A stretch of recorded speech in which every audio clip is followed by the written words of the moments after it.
सुनो मुख्यमंत्री, मैं फलस्तीन का झंडा तिरंगे के साथ लगा के आया हूं। मैं फलस्तीन के लिए खड़ा हूं और खड़ा रहूंगा इंशाअल्लाह ताला। फलस्तीन सिर्फ मुसलमानों का अरबों का मसला नहीं, फलस्तीन इंसानियत का मसला है। गांधी ने कहा था कि यह फलस्तीन अरबों का है। जिस तरह अंग्रेजों के लिए बर्तानिया है, फ्रेंच के लिए फ्रांस है, यह अरबों की जमीन है, यह अरबों की जमीन है, गांधी ने कहा था। से सलाहुद्दीन आएगा जब तुम जिना करते हो? कहां से सलाहुद्दीन आएगा जब तुम अपने हाथ से अपने भाई का कत्ल करते हो? कहां से सलाहुद्दीन पैदा होगा जब हमारी बेटियां गुनाह करती हैं? सलाहुद्दीन कैसे पैदा होगा? जब तुम नेक बनोगे, जब तुम गुनाहों से दूर रहोगे।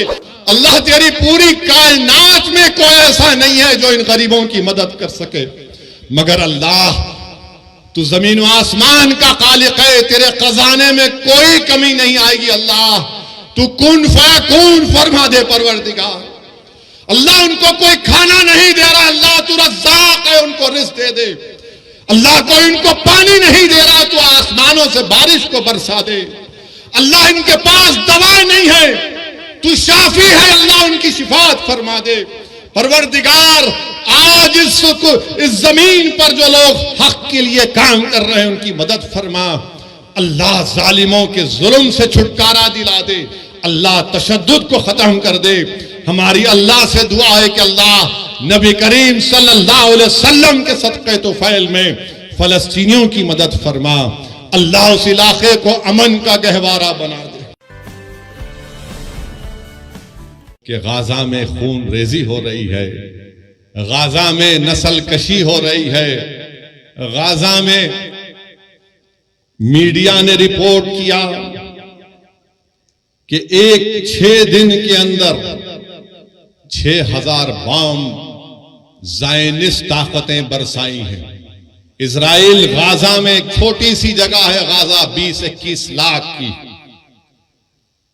6 दिन में 6000 बम गाजा पर गिराए गए हैं।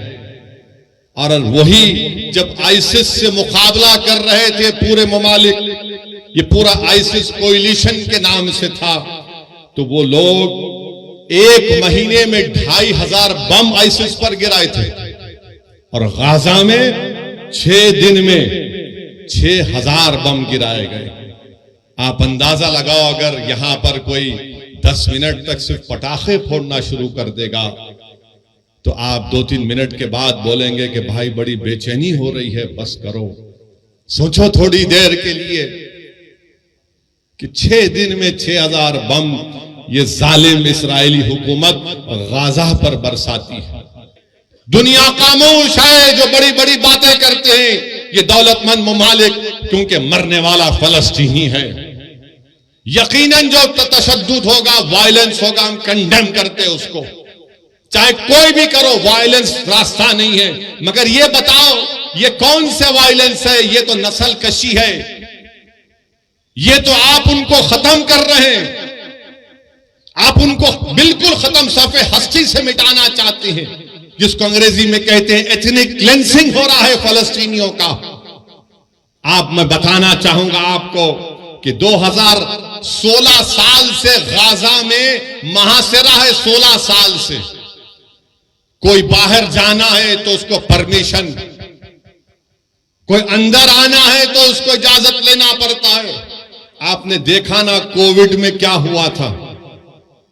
कोविड में क्या हुआ था कि कोविड में बगैर पास के नहीं कोई नहीं निकल सकता था। 16 साल से फलस्तीनियों को उस तरह का बर्ताव किया जा रहा है। पीने का पानी नहीं है, लाइट उनकी बंद कर दी गई क्योंकि इजराइल के पास से बिजली आती है। 16 साल से महासरे में, अरे समंदर है, मच्छी नहीं पकड़ने देते ये ज़ायनिस्ट लोग। और उस 21 लाख में 50% आबादी 18 साल की, 20 साल के नौजवानों की है। और आपको जानकर तकलीफ होगी कि 2008 से 6407 फलस्तीनियों को ज़ायनिस्ट लोग मार दिए, जिसमें से 18 साल के कम उम्र 1437 बच्चे थे और अब इजराइल एक फास्फोरस चीज आती है, उसका बम गिरा रहा है। यानी जब वो गिरता है तो बिल्डिंग को पिघला देता है, अगर जिस्म पर गिरता है तो चमड़ी से हड्डी को गला देता है। यह जुल्म गाजा के लोगों पर किया जा रहा है। और अमेरिका, बर्तानिया, ये यूरोप, ये फ्रांस जब बड़ी बड़ी बातें करते हैं, आज गूंगे बनकर बैठे कि मासूम लोगों को, अरे 80 साल से लड़ रहे हैं अपनी फलस्तीन और मस्जिद अक्सा और बैतुल मुकद्दस के लिए। मेरे अजीज दोस्तों और बुजुर्गों, ये बात कहना जरूरी था। इसलिए जरूरी है कि अगर गाजा का नाम आए, फलस्तीन का नाम आए, मस्जिद अक्सा का नाम आए, बैतुल मुकद्दस का नाम आए और तुम्हारे और हमारे दिलों में हरारत ईमानी पैदा नहीं हुए तो फिर तुम इंसान कहलाने के लायक नहीं हो। अगर हम इनकी मदद नहीं कर सकते, हम दूर हैं, मगर जज्बात से कर सकते हैं और करना चाहिए। अगर जज्बात भी नहीं है तो मुस्लिम शरीफ की हदीस है कि आका ने फरमाया कि तुम मुनाफिक हो।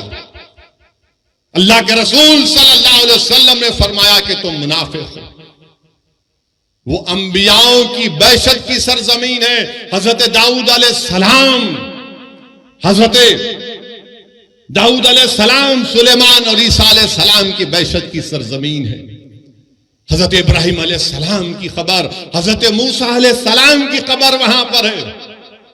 मेरे अजीज दोस्तों और बुजुर्गों, काबतुल्लाह को तूफान नूह के बाद अल्लाह के हुक्म पर हजरत इब्राहिम अलैहिस्सलाम ने काबतुल्लाह को बनाया और 40 साल के बाद अल्लाह के हुक्म के बाद मस्जिद अक्सा को हजरत सुलेमान अलैहिस्सलाम ने बनाया।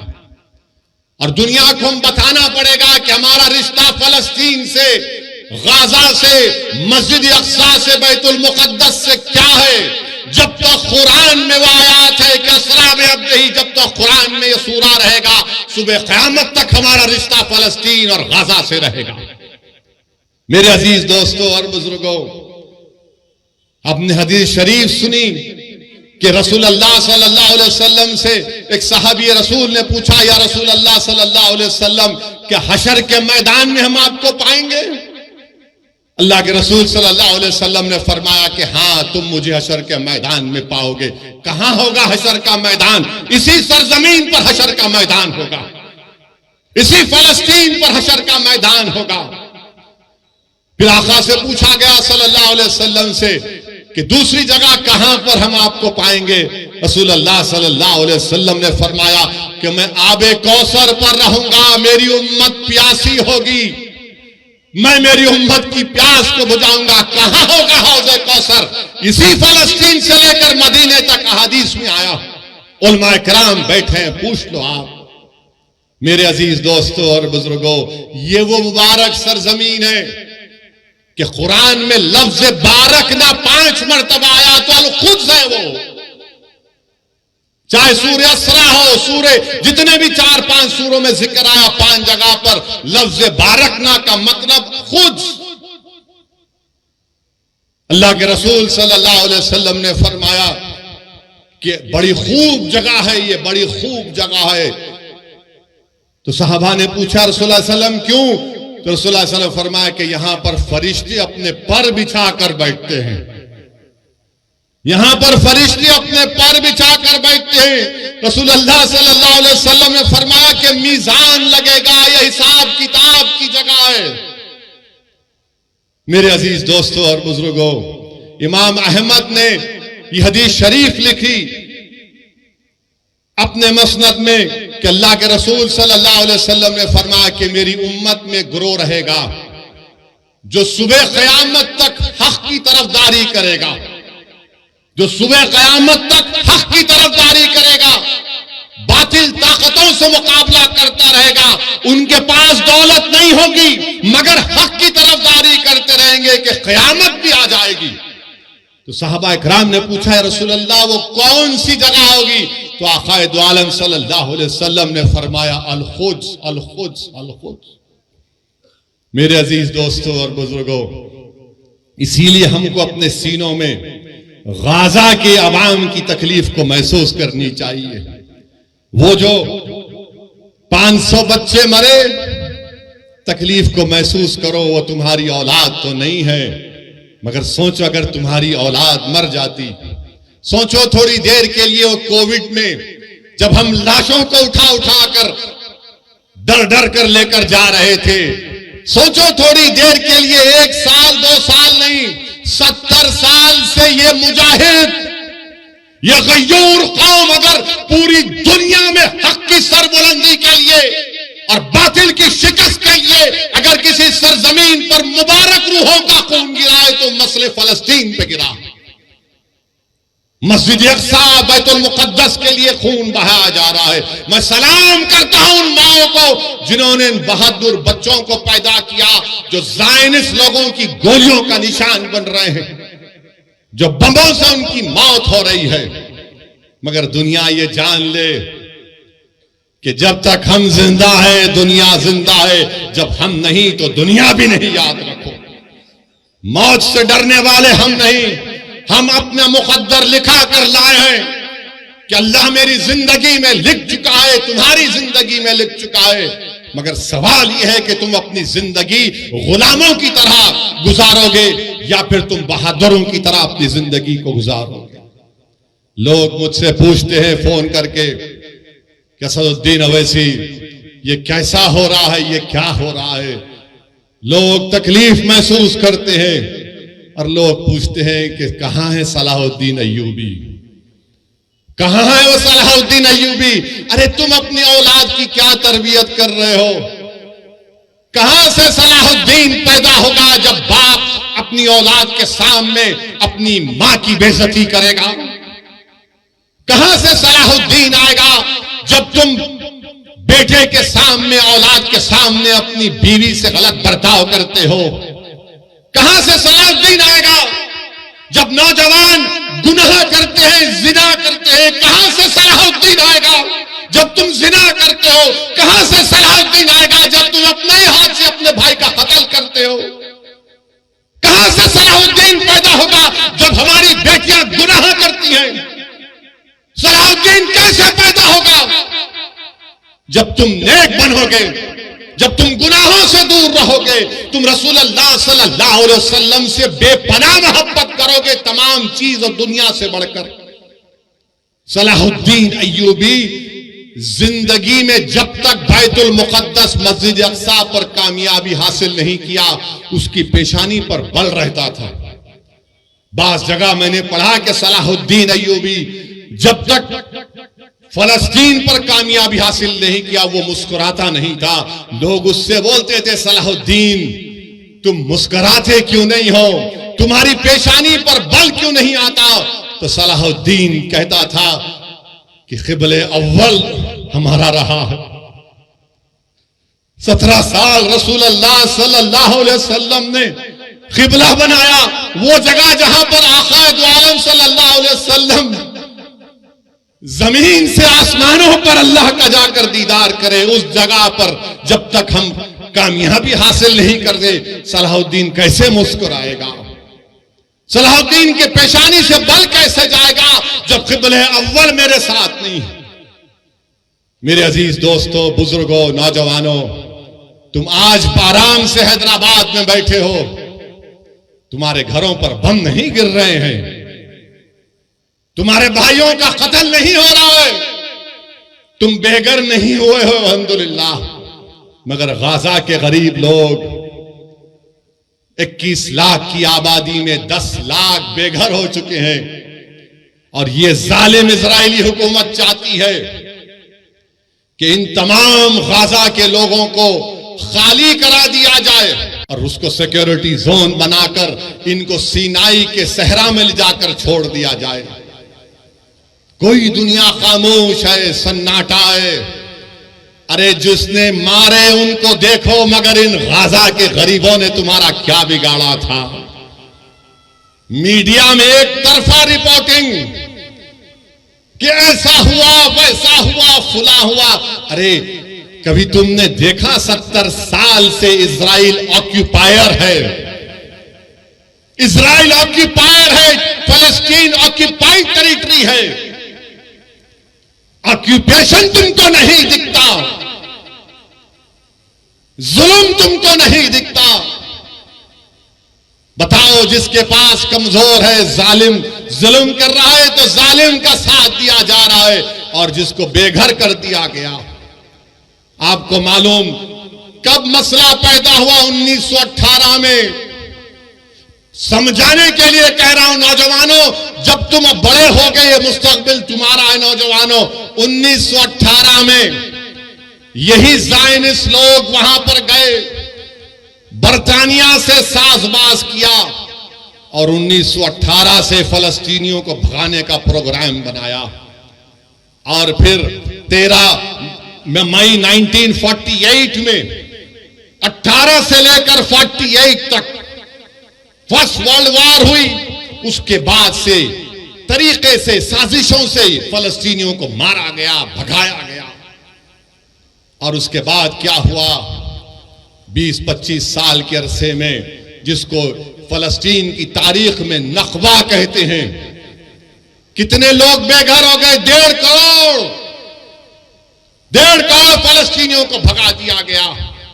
और फिर 67 की जंग हुई तो हमने मस्जिद अक्सा को खो दिया, उस मुबारक जगह को खो दिया जहां पे आक़ाए दो आलम सल्लल्लाहु अलैहि वसल्लम तमाम रसूलों और नबियों की नमाज इमामत की थी। और उस वक्त से वो फलस्तीनी लड़ रहे हैं। फलस्तीन का मसला सिर्फ अरबों का मसला नहीं, फलस्तीन का मसला सिर्फ मुसलमानों का मसला नहीं, फलस्तीन का मसला हर उस इंसान का मसला है जो इंसाफ चाहता है, जो इंसाफ चाहता है। अब जो पूछते हैं कि सलाहुद्दीन कहां आएगा, अरे सलाहुद्दीन को आने के लिए तुमको नेक बनना पड़ेगा। जब ईसाइयों ने मस्जिद अक्सा और बैतुल मुक़द्दस पर कब्जा किया, क्रूसेडर्स ने एक दिन में 70,000 मुसलमानों का कत्लेआम हुआ। उनके घोड़े गिर जाते थे, इतना खून था। मगर जब सलाहुद्दीन अय्यूबी ने फलस्तीन बैतुल मुक़द्दस पर कामयाबी हासिल की और तमाम ईसाई लोग जमा हुए, बोले कि सलाहुद्दीन अब तुम हमसे क्या करोगे? तो सलाहुद्दीन अय्यूबी ने कहा कि मैं वो नहीं करूंगा जो तुमने किया था।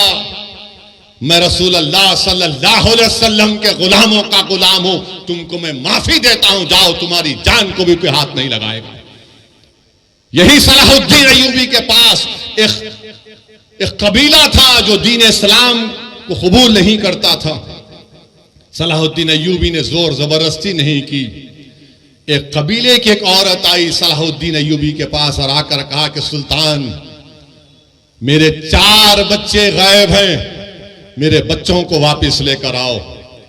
Salahuddin Ayyubi Fatih फलस्तीन, Fatih Betul मुक़द्दस उठता है, अपने जिस्म पर जर्रा पहनता है, तलवार उठाता है। वो औरत खातून कहती है, कहां जा रहे सुल्तान? तो कहा, तेरे बच्चों को तलाश करने जा रहा हूं। वो हैरान होकर पूछती, आप जाएंगे मेरे बच्चों के लिए? बोले, हां, तेरे बच्चे मासूम हैं। फजर को निकलता सलाहुद्दीन अय्यूबी, ज़हर हो जाती है। ज़हर से असर के करीब जब सलाहुद्दीन अय्यूबी इन बच्चों को देखता है, बच्चे डरे हुए हैं, सहमे हुए हैं, उनको गोद में उठाकर अपनी मां के पास जब लेकर आता है तो बच्चे, उसमें से जो बड़ा उम्र का बच्चा था 13-14 साल का, वो फर्ते मसरत में अपनी मां की तरफ दौड़ता है कि अम्मा अम्मा। तो उस मां ने क्या किया? उस मां ने उस बच्चे के मुंह पर एक जोरदार तमाचा मारा और कहा कि जा, सलाहुद्दीन के कदमों में गिर जा, ये वो नबी मोहम्मद सल्लल्लाहु अलैहि वसल्लम का गुलाम है, अगर ये ऐसा है तो उसका रसूल कैसा रहमत वाला होगा। ये सलाहुद्दीन अय्यूबी था। मेरे अजीज दोस्तों और बुजुर्गों, नौजवानों, इसीलिए कह रहा हूं कि तुमको नेक बनना पड़ेगा। और याद रखो इस बात को, जब तुर्कों की हुकूमत थी, सल्तनत उस्मानिया की हुकूमत थी, तुम्हारा ख्याल यह है कि तुम्हारा मिजाज ये है कि तुम अपने फोनों पर, टीवी पर अर्तुगरुल देखकर खुश हो जाते, तुम उस्मान का सीरियल देखकर खुश हो जाते। मगर क्या तुमको मालूम कि जब तक 400 साल तुर्कों की हुकूमत थी, मस्जिद अक्सा हमारे पास थी, मगर जब तुर्कों से इख्तिदार इत्तेहाद जब कमजोर हुआ, कबीलों की बुनियाद पर, असबियत की बुनियाद पर जब इत्तेहाद पारा पारा हो गया, तो सबसे पहली चीज जो हमारे हाथ से चले गई वो मस्जिद अक्सा और बैतुल मुक़द्दस हमारे हाथ से चला गया। इसीलिए मेरे अजीज दोस्तों और बुजुर्गों, इत्तेहाद को मजबूत रखो, याद रखो। तुमको हम तमाम, मुझसे तुमको नफरत होगी, मगर मेरी और तुम्हारी ख्वाहिशों से ज्यादा और अहमियत का काम इत्तेहाद है। असदुद्दीन ओवैसी यकीनन कमजोर है, मगर याद रखो ये इत्तेहाद तुम्हारे लिए और मेरे लिए, आने वाली नस्लों के लिए जरूरी है। हमने इत्तेहाद को खोया तो मस्जिद अक्सा निकल गई हमारे हाथ से, मस्जिद अक्सा हमारे हाथ से निकल गई। तो इत्तेहाद को मजबूत रखो। बुजुर्गों, नौजवानों, मेरी इज्जतदार मां और बहनों, इस गुनाहगार की गुजारिश यही है कि अपने इत्तेहाद को मजबूत रखो। तुम्हारा इत्तेहाद कमजोर होगा तो ये तारीख तुमको बता रही है कि हमने क्या खोया। हमने क़िबले अव्वल को खो दिया, मगर लाखों सलाम वो गाजा के बहादुरों पर, जो गाजा के बहादुरों पर जो आज भी लड़ रहे हैं, कल भी लड़ेंगे। मगर हम हमारे वजीर आजम से कहना चाहेंगे कि मोदी जी रोको जो गाजा में जुल्म हो रहा है फलस्तीनियों पर। आपने कहा कि India stands in solidarity with the Palestinian people, तो सॉलिडारिटी दिखाओ। रोको उन लोगों को। 21 लाख में से 10 लाख लोग बेघर हो चुके हैं। वो शैतान नेतन्याहू जालिम है, वॉर क्रिमिनल है, वो जो ढकेल रहा है फलस्तीनियों को, ढकेल रहा है कि घरों को बर्बाद, 6000 बम गिराए गए। हम भारत के वजीर आजम को बताना चाह रहे कि महात्मा गांधी ने क्या कहा था। गांधी ने कहा था कि ये फलस्तीन अरबों का है, जिस तरह अंग्रेजों के लिए बर्तानिया है, फ्रेंच के लिए फ्रांस है, ये अरबों की जमीन है, ये अरबों की जमीन है, गांधी ने कहा था। मगर अफसोस की बात यह है कि आज हमारी हुकूमत खामोश बैठी हुई है। क्यों खामोश बैठी हुई है? अगर हम पूरी दुनिया में एक सुपर पावर बनना चाहते हैं, अगर हम अक़वाम मुत्तहिदा की सिक्योरिटी काउंसिल में मेंबरशिप चाहते हैं वोटिंग राइट के साथ, तो फिर हमारी हुकूमत को, हमारे मुल्क को ये जो वार क्राइम्स इजराइल कर रहा है उसकी मजम्मत करनी चाहिए। जो फलस्तीनियों को गाजा से निकाला जा रहा है उनकी मदद करनी चाहिए, रोकना चाहिए। अरे उनको पानी दो, दवा दो, लाइट दो। ये कौन सा जुल्म है कि तुम उनको मार रहे हो? बेहतरीन से बेहतरीन हथियार अमेरिका दे रहा है, अरे आप इन पर हथियार बरसा रहे। मेरे अजीज दोस्तों और बुजुर्गों, अभी हमारे मुल्क के चीफ मिनिस्टर ने कह दिया, क्या कहा उन्होंने कि अगर कोई फलस्तीन का नाम लेगा तो उसको बुक कर दो। सुनो मुख्यमंत्री, मैं फलस्तीन का झंडा तिरंगे के साथ लगा के आया, मैं फलस्तीन के लिए खड़ा हूं और खड़ा रहूंगा इंशाअल्लाह ताला। फलस्तीन सिर्फ मुसलमानों का, अरबों का मसला नहीं, फलस्तीन इंसानियत का मसला है। और हम उस बाबा मुख्यमंत्री से कहना चाहेंगे, अगर आपको केस बुक करना है तो विजारत खारजा MEA पर केस बुक करना पड़ेगा। अगर कई यूपी में मोदी जी आ गए तो उन पर भी केस बुक करना पड़ेगा आपको। मेरे अजीज दोस्तों और बुजुर्गों, मेरी आप तमाम से गुजारिश है कि अपनी दुआओं में इन गाजा के मजलूमों के लिए दुआ करिए। हम इस मुबारक शब में अल्लाह से दुआ करते हैं कि अल्लाह तुझे तेरे हबीब मोहम्मद मुस्तफ़ा सल्लल्लाहु अलैहि वसल्लम का वास्ता तो इन गाजा के लोगों की हिफाजत फरमा दे।